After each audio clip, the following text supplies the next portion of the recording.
Some people won't love you for who you are. They'll only love you for what you give. Let me tell you about Noah Carter, a kind man who gave too much for too long. Noah was 30, a mechanic in Dayton, Ohio. He worked 6 days a week, didn't have much but gave generously. Loaned money, gave rides, paid bills for friends who didn't ask twice. He thought, if I show up for people, they'll show up for me. He was wrong. The night his car broke down, he called the same people he once rescued. They didn't answer, they weren't busy, they just didn't care. Because when you're useful, you're needed. But when you're in need, you're forgotten. That night, sitting alone over cold coffee, Noah understood something painful. They never loved him. They loved what he could do. Psalm 118:8 says, "It is better to trust in the Lord than to put confidence in man."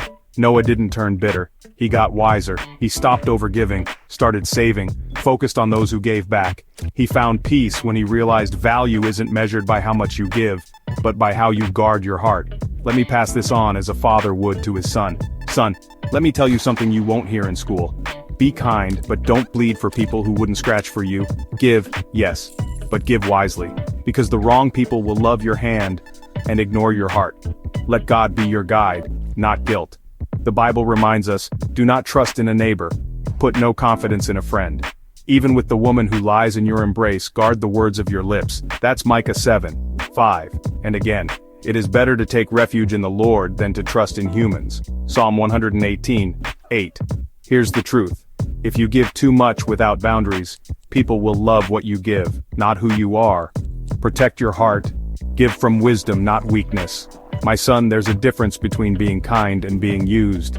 Give generously, but wisely. Help, but not at the cost of your peace, your energy, your self-respect. Some people will never love you. They'll love your help, your time, your money. And the moment you stop, they'll disappear like they were never there.